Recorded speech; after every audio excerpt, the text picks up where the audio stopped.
Good morning, Terry. How are you? Hey, I'm doing pretty good. How are you doing? I'm doing pretty good. How was your weekend? Oh, it was great. It was really nice. Although I didn't do real well in the contest, but I did pretty well. Other than that, Oh, yeah. Well, we ended the week on a big bang, right? Last week's show, we had the pick four, which was a nice hit for us, right? that's right. Yeah, Yeah. actually, the hot dog pick four won, and then also the prime rib pick four won. So, Well, your hot dog pick four won, but unfortunately mine didn't. I missed on that first leg. You caught that nice price on that first one. yeah, actually, it was my second choice, so that was pretty nice. It always works out nice like that. Well, we got a heck of a show planned for you today. This whole week, Terry's going to be out of here after today. He's got a little bit of work to get done, right? Yep, I do. Got to get my eyes fixed so I don't make all these mistakes I've been making. So. Yeah, I got to get my eyes fixed too. They're absolutely terrible. But today we're going to be talking about a couple of different subjects like we always do. And then we're going to do our pick fours at Colonial Downs. That has I think they have 3 stakes races today, but 2 of those races are included in our pick four from races 6, 7, 8, and 9. And then a little later on, Tom is going to join me. Terry, you're going to stick around for that, right? For the Goodwood? Yeah. What time would that be? Pretty soon? No, I mean, we're going to do it right after this. Tom's going to join us. Oh, yeah, that'd be cool. At the back end of the show, yeah. So sure. He's got the link. I told him to show up around 12:20-ish or so. So we'll see if how that all works out. Okay. Well, let's get cracking with the news. All right, Mr. Terry. First up on the news stream today is our Frisco Bash is writing about Steve Asmussen is just 10 wins away from becoming the winningest thoroughbred trainer in North America. What do you think about that? Well, I think that's very exciting. I didn't realize he was that close. And actually, I thought there were other trainers that might be closer. So like Dwayne Lucas or something like that. Yeah, it says that he's got 9,435 career wins. The Dale Baird apparently had the most at 9,445. So you got to think he's going to get at some point get to 10,000. Yeah, you would think so. And actually, Jerry Holdenfer is 4th, and he's pretty far behind Steve Asmussen, which means pretty hard for him to catch. Especially if he stays in the game. You figured 10,000 is going to be that's going to be a number. Do you think anyone's going to get past? I mean, he started in 1986. So like I was out of high school for 2 years just trying to figure out what I wanted to do. And he's already training horses and winter after winter after winter. Yeah. And, I don't know how old he is, but he looks fairly young. He looks like he's in good shape. So he can probably go for a long time. There's what he looks like right there. He looks like he could be like in the movies almost for some kind of like scientist role or something. Yeah, absolutely. So, well, I just say congratulations to him. So, yeah, hopefully we can have Steve on the show. If anybody's listening, if Steve's listening, any of your representatives are listening, we'd love to have you on the Players Edge podcast. You can join Hall of Famers like Mike Smith, who's been on the show, TV stars like Carson Kressley, or famous sports bettors like last week's guest, Bill Krakenberger. The next up on the list is yet another attempt, as they say, to save horse racing, although I'm not so sure that horse racing needs a whole lot of saving. I think if it sticks to the basics, it would do just fine. But, I think sometimes every now and then they lose track of what it is that made horse racing great. That's taking care of the animals and taking care of the bettors. That's right. That's right. Actually, I'm very excited about the fixed odds. I was introduced to them a little bit in Australia and really enjoyed how it worked. But as far as saving horse racing, I've been noticing lately that the pari-mutuel pulls have been actually breaking records and being this year a lot higher than they have been in the past. So, we're having a resurgence on horse racing popularity. Well, I think a lot of that had to do with COVID, right? During COVID, horse racing was the only thing that was happening in terms of live sports. So people got they're sitting around at home collecting their stimulus check with not much to do. So let's head on over to the horse track, right? Yeah, that's true. You're right about that. So Fortunately, it stayed open and we were able to, keep working. So, but if you look here, the Governor Phil Murphy has a bill on his desk waiting, which would allow for people to go ahead and select fixed odds on horse racing. I wonder what that would actually do in terms of betting. I wonder if a horse is 2-1 morning line in the pari-mutuel pool, what do you think it's going to be in terms of fixed odds? Is it going to be 1-1, 4-5? What do you think? Because I don't think it's going to be 2-1. No, but although sometimes, if somebody thinks they have a tip on a horse or something and they're a big bettor, they can make the odds change very drastically at first, so that 2-1 might go up to 3-1 if a lot of money is put onto another horse. And if it does, and there's fixed odds, then you could bet it right then and get the 3-1. Mm-hmm. We were talking about Australia here, the gentleman. Yeah, I understand what you're saying about if it gets bet down, but the person who put it together, Bill Parcell, says if we don't fix odds within the next 10 years, perhaps even sooner, horse racing industry is going to die on the vine. I just don't think that's true. No, I think he's being a little bit drastic with that statement. So, he just wants to make sure, because he's a representative for the company that's going to handle all of the fixed odds wagering. Yeah, he's definitely got a horse in that race, so to speak. He does, absolutely.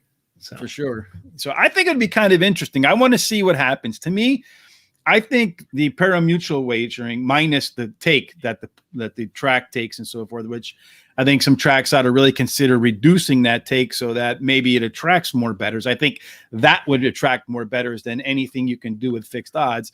But I compare it to I feel like pari-mutuel wagering is the closest thing to a free market, right? It's your idea versus my ideas. And like I said before, the odds represent the sum of everybody's information. Yes. If you fix those odds, I suppose that, we'll find some mispriced horses and hit them really hard, and that, can make money for the sharp person. But I think it's going to be more difficult for the individual bettor than what they think. I think people imagine this scenario where they find a horse that's magically, in their view, 10-1, that's not going to get bet down, and those odds are going to be like 3-1 in the fixed line odds, and they're not going to be as happy about it as they think. Well, that could be true. I think it's going to be more for the serious bettors than it is the casual bettors. So, yeah, maybe. I think that's who are going to be more attracted to it, because they're going to be more watching it more than the casual bettors. The casual bettors will be having fun doing other things in between. So, well, I think what they're going to be doing is I think they're going to be looking for. I think they feel like they'll be able to take sports bettors and convert them into horse racing bettors, and I don't know that that's necessarily the case. Yeah, I'm not sure about that either. So, because I have heard from sports bettors in the past that I don't get it. I know what my odds are if I take the New York Mets. I don't know what my odds are until the race starts if I do horse racing, right? So that's part what confuses them, I guess. But when you try to explain to them how it all works, then it makes sense to them. It's your ideas versus everybody else's ideas, and it's actually an advantage for you, because if you are a better handicapper, you're going to get better odds on your horses than you will if they're fixed odds. So become better handicappers and don't rely on Vegas to make those lines for you, is the moral of my story. Okay. Sounds good.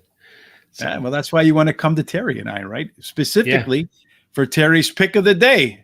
Terry, I know that I know you're thinking here with Colonial Downs, as I mentioned. We're going to be doing the pick 4 there. So you went ahead and made your pick of the day for Colonial Downs race 4 in case anybody wants to roll with the pick 5. Actually, that doesn't start. Oh, that doesn't start the pick 5. No, oh, God, the 5th race does. And I looked at the 5th race and I just couldn't come to terms with who I liked. So I went with the pick 4. I mean, the 4th race. And in the 4th race, I like Francatelia, number 6. Francatelia, maybe that's I am the official horse racing radar pronunciator. So it's Francatelli. Francatelli, that's good. Likes the distance of this race and the turf, and he's finished 80% of the time in the money in his career, and he's won 50% of those races. And then I like the number 2, Bordeaux, has an excuse for his poor showing in his last race as he was bumped badly at the start. He has a good jockey trainer combination. And then I like number 5, Just Might, has the highest race speed rating and the best turf speed is among the fastest today's starters. So, and my picks on the weekend didn't do too bad. On Saturday, my second pick won the race, and my first pick ran third. And then on Sunday, my third pick won the race, and my first pick ran third. So, wasn't too bad. Kind of inverse. Yep, kind of inverse. But inverse handicapping, right? Dyslexic handicapping. It's I had that problem growing up as a kid where I would transpose letters in my mind. Yeah, it was always fun. Made it difficult to read, but then the letters would start turning purple and stuff, and it would just frustrate me. But oh boy, yeah, but it's since gone away. I don't know if you outgrow it or you just become accustomed to it. I'm not 100% positive how that works, right? Right. So, next up on our list of things to do today, Terry, yes, you see on the bottom on the scroll, make sure you sign up for us subscribe for us on YouTube.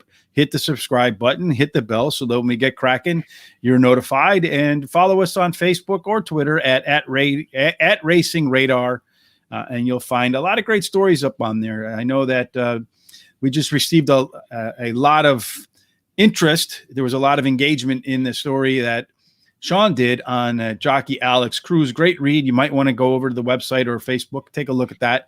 It was definitely an interesting story. A lot of people seem to like it. You know what else people like, Terry? What's that?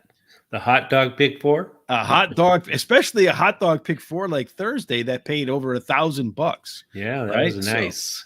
So, those are always pretty. So let's get started with the hot dog pick 4, Colonial Downs, which seems to me to be a track where just about anything could happen. So I think you'll see that in our picks. Terry and I differ across the board, so I don't think we can both be winners this time. Maybe. Well, there we go. There's the hot dog pick 4. Terry, you're starting the first leg with 5 horses. Yeah, let me get here to my sheet here. So 1, 6, 7, 9. Let's see. It's kind of changed a little. I think the 4 was scratched. So that's not in there. I'm going to talk about the 1, 6, 7, 9 because the 10 was also scratched.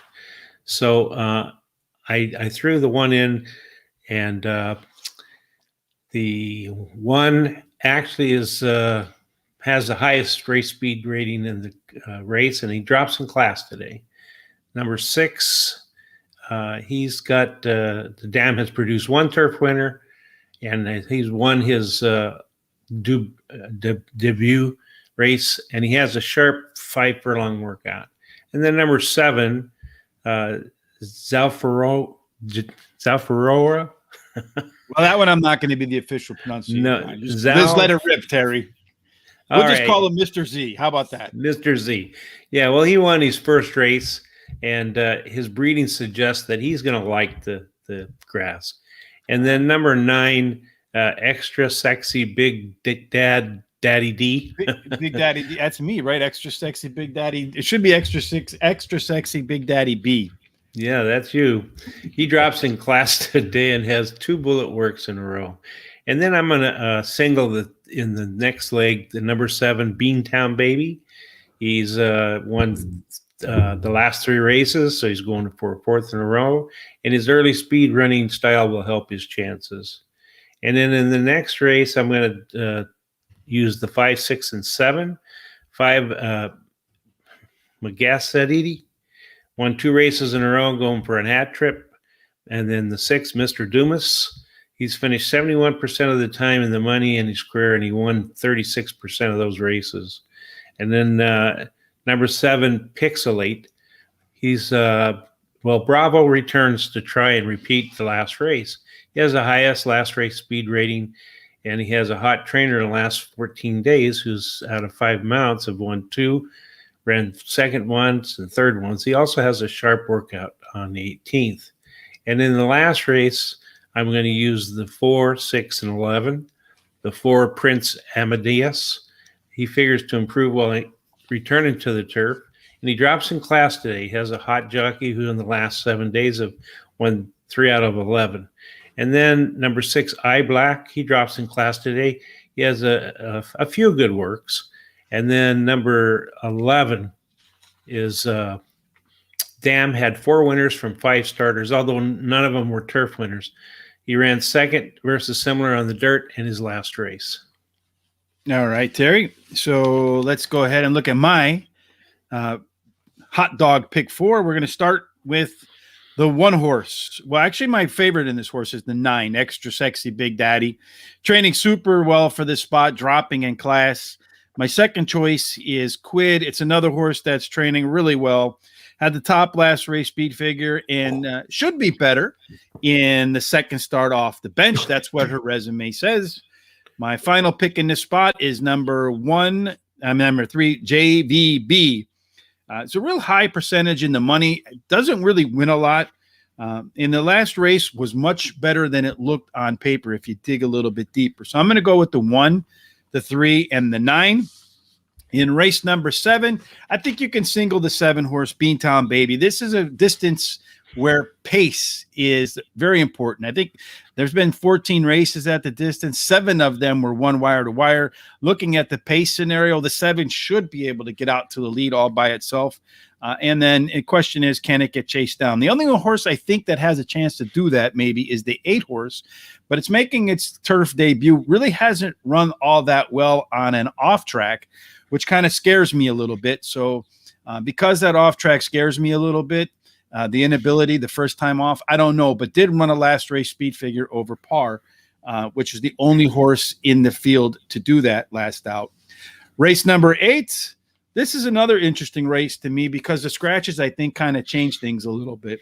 It's a longer race. I think it's like a mile and a 16th or a mile and an 1/8. I don't remember off the top of my head, but there's really only one speed horse in this field, and typically it favors closers. That speed horse is number 5, Mega City. Mega City has a chance to get out on the lead by itself. Maybe Mr. Dumars keep up, but I don't know that it has the early pace to keep up with the 5 horse and doesn't have a big enough late pace advantage over the 5 if the 5 can get to the easy lead. Otherwise, I think Pixelate could make easy work of this race because of the scratches.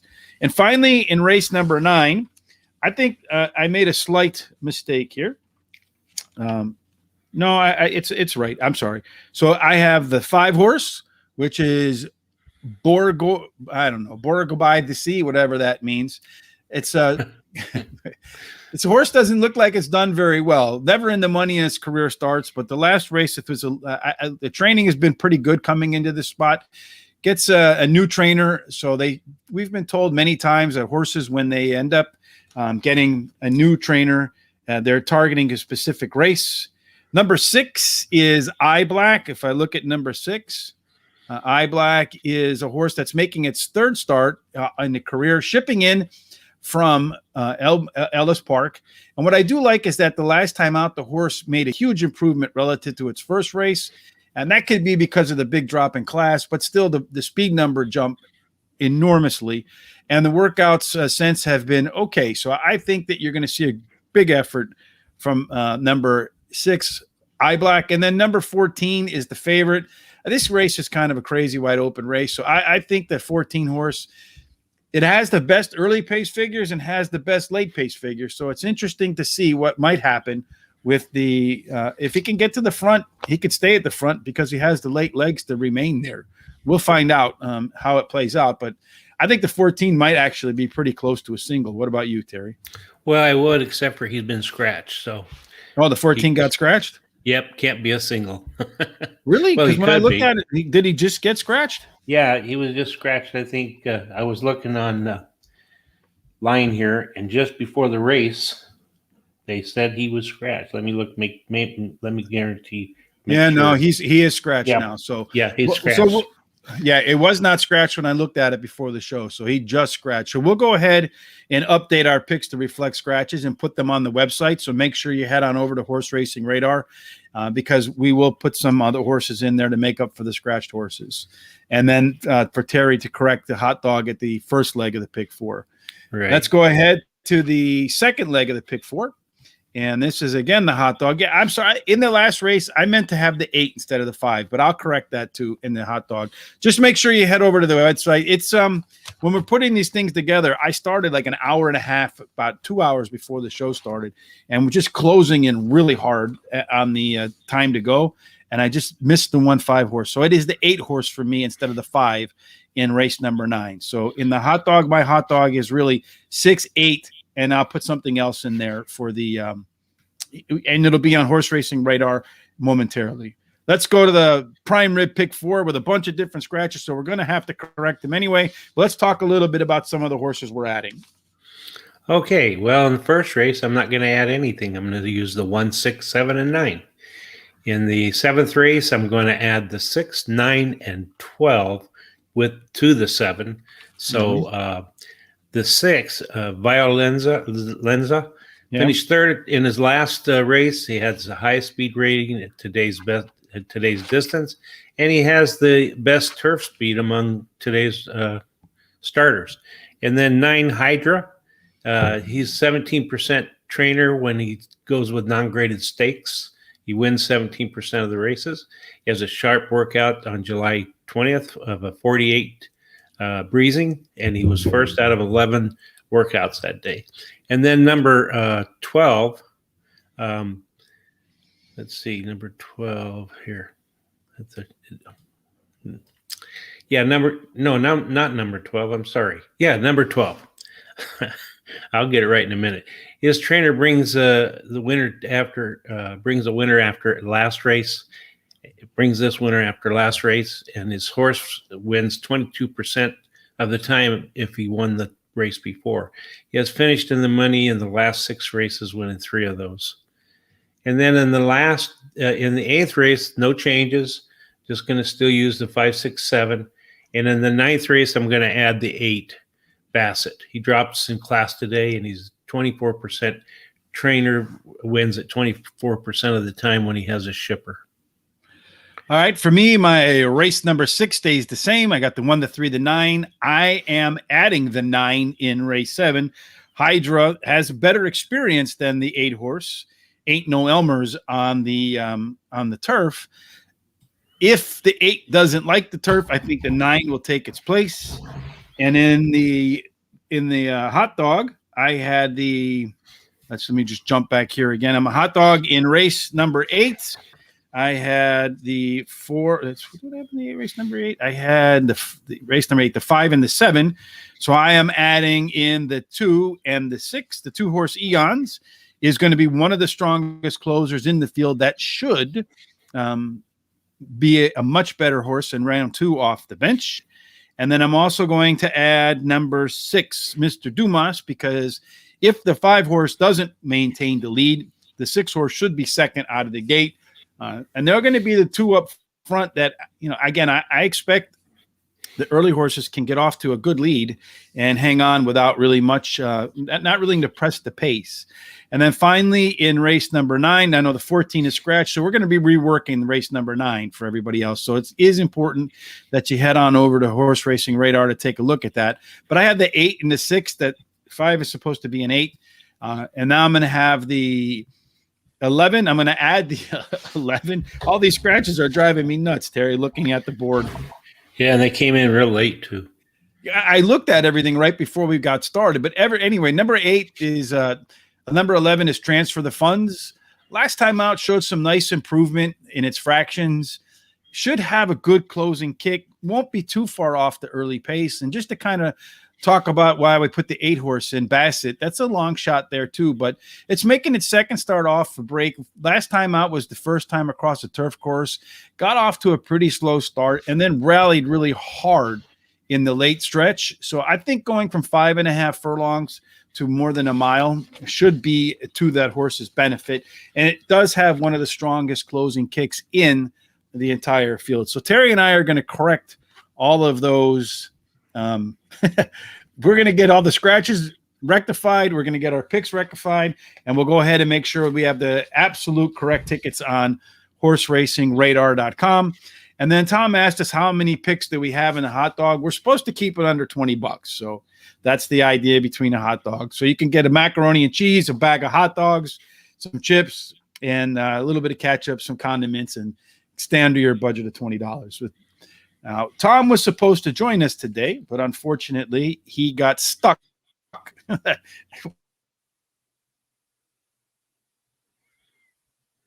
You're frozen. With the car dealer or something. You know, those cars, man, technology and cars, they're no fun. Are they, right? Or they're still there, Terry? Yeah, I'm here. You were pretty frozen for a while. Are you there? Yeah, I'm here. Yeah, I'm just going to be one of those Mondays, right? Just another manic Monday. Anyway, Tom was supposed to join us today. Unfortunately, he can't make it. It's been a quirky show. It's just par for the course. But tomorrow at Goodwood, there are some international horse races. And Tom and I went through the handicapping. I'm sure Tom might send us the picks. I hope he does. We'll put them up on Horse Racing Radar as well. Now I know why people, when they do live TV and things go funny, how it looks funny, you know, when things just don't go right. But one of those days. So hopefully our picks go right, Terry. That's the whole thing. But let's take a look at Goodwood tomorrow. I've done some handicapping. So we're going to start with Goodwood race number 2. That is the Vintage Stakes. It's 7 furlongs. On Friday, I had some nice winners that went off in the weekend. Had a nice $600 trifecta over there. So hopefully I can get another one. But looking at this race, I like the 1 and the 2. I prefer the 2 over the 1. Right now, you can see they're both co-favorites at 2-1. The reason I like the 2 better than the 1 is they both squared up against the 3rd favorite, Eldrick Jones, in 2 different races. And Lucille beat Eldrick Jones by a much wider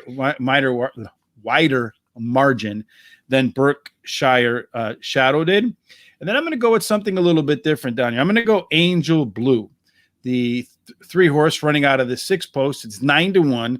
The reason I'm doing that is Frankie Dettori, who's one of the top jockeys over there. He stays on Angel Blue when he rode Eldrick Jones. He rode Acropolis the race before. So it's kind of interesting to me that Frankie would make that choice, or maybe he didn't have a choice, because I know for Aidan O'Brien, Ryan Moore is his top jockey, but I still find that interesting. So between the 5 and the 7, Angel, Eldrick Jones, or Acropolis, take your pick. I don't see much difference between the 2 personally. There is a difference in odds, so maybe you take the 7 horse because you're getting better odds. The next race, Terry, did you have any comments on any of those or no? No, I have no idea about it. So I didn't look at the races at all. All right. So we're going to do the next race, which is the 7 furlongs Unibet Lennox Stakes. It's a Group 2. They're going to run 7 furlongs. Here, I think it's a really big field. The two favorites, Space Blue and Creative Force, I do think are the top 2 horses. I have them in opposite order. Last time out, Creative Force ran against a really solid field in the July Cup. Starman is a very strong horse, ran an incredibly strong race, and he finished. It was an impressive race, and he finished like 1.5 lengths behind. So it was a star-studded field. Space Blues is 4 for 5. At the distance, and he's done really good. Easy win in his lone trip across Goodwood. I have a couple of longer shots here in my next picks. I have number 11, Toro Strike, is 28-1. So hopefully that one comes home. Never missed the board at the Goodwood or at the distance. So likes the distance, absolutely likes the course. Horse for the course, horse for the distance. You can't go against that. That's one of my favorite angles. And then I got this bad baby down here, Pogo, number 6. I'm a little bit out of my mind, I guess, today, right? This is a big price special at 33-1, obviously. Last race was much better than it looked on paper. When you look at who the horse rode against, it was Palace Pier, which is one of the best horses in Europe. Right now, a little injured, unfortunately, on the shelf. But at the 6 furlong mark, was ahead of Palace Pier. And then only finished 5 lengths behind, which is a substantial amount. But that's only 1 second in horse racing terms. So that's really not that bad at all. So I think you're going to see, if Pogo can run the same 6 to 7 furlong race he ran last time, he's going to run better than 33-1 odds. And then finally, in the last race, this is a long one, the $2 million race. 2-mile race, which to me, we don't have too many like that, but when they have plenty of them over there. Stradivarius is the best horse over there. It's amazing to me that he's more than 1-1. I think he could make easy work of this field. Spanish Mission is my second choice. Third off a layoff. The last time the horse ran a 3-race cycle, won that third race with ease. And then my third pick here, we're going to go with another long shot. It's way down here. You want to try to be the official pronunciator, Terry? Which horse is it? Amran na Buffon. Buffig. Yeah. I don't know. Mr. NAB. Anyway, looking at this horse, number 1, breaking from the 4 spot. Again, it's a Aidan O'Brien horse, but they paid almost 1.8 million something for this. Be it euros, I'm not quite sure if it's euros or dollars. Anyway, 1.8 million any currency, maybe except Venezuelan, is a high price to pay for a horse. And last time out, it really ran up to its price tag. So I have a feeling that the one horse is going to run into its breeding. It looks like maybe that whatever that is that clicks inside of him finally clicked. And at 33-1 on a horse they paid 1.8 million something for, that is, I think, a reasonable long shot. And then finally, the second favorite, Tushan, second off a layoff, won its last time, second off a layoff last couple times. I just don't think that it's anywhere near the quality of Stradivarius. So if I'm going to take one of the 2 short prices, I'd rather have the better one and then try to fill behind it with some little better prices. So that wraps up English racing. I do think Tom will be back tomorrow, but Terry won't be here tomorrow. No. Hopefully none of the problems will be here tomorrow either. Probably not if I'm not on the show. No, it's not you, Terry. It was, I know.